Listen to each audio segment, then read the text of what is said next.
There's a lot of young producers out there that go to YouTube or go to Google and type in how to make beats. And now I am technically a professional because I have been paid for productions, but let me just show you how simple it actually is to write beats. Ladies and gentlemen, it's your boy, Johnny Lemons.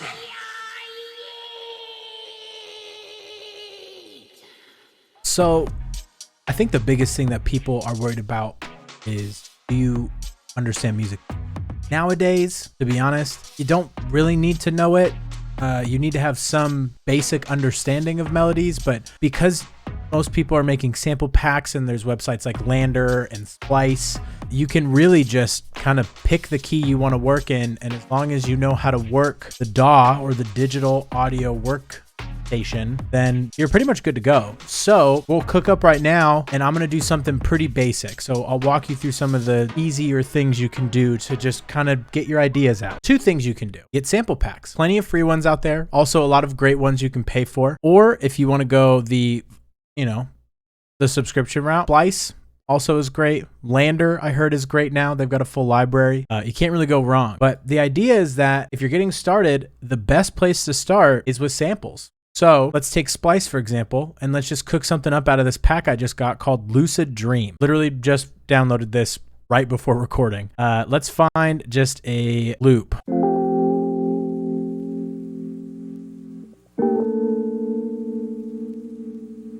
Let's use that one. All I'm doing is just dragging and dropping it into Ableton, what I use. If you don't use Ableton, that's okay. If you're just learning how to make beats, this is still a good video regardless of the DAW that you use. It all pretty much correlates. We got our sample in here. It says it's supposed to go at 130.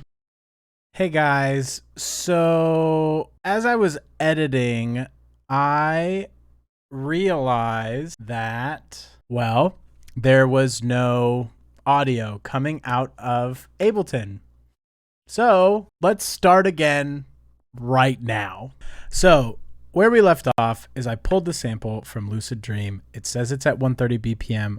I bumped it up to 145 and it sounds like this.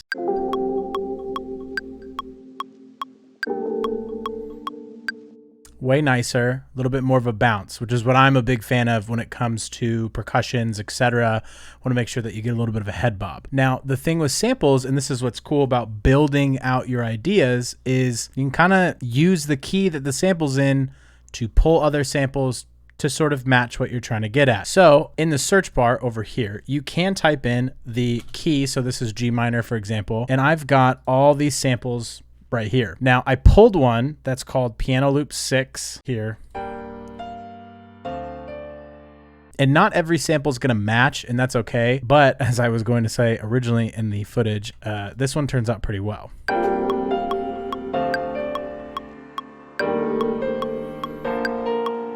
It's pretty nice, right? It gives you a bit of a, we'll say, a cheat code when it comes to building out these ideas that you might have when you're first starting out.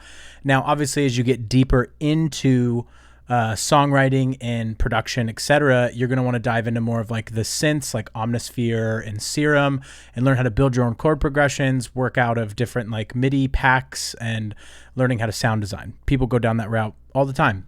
Personally, I like to do a little bit of both, a little bit of a hybrid. I love samples. I also love writing chord progressions and trying out new synths and shit like that. So from there, once say you have like your basic idea, which is what we have right now,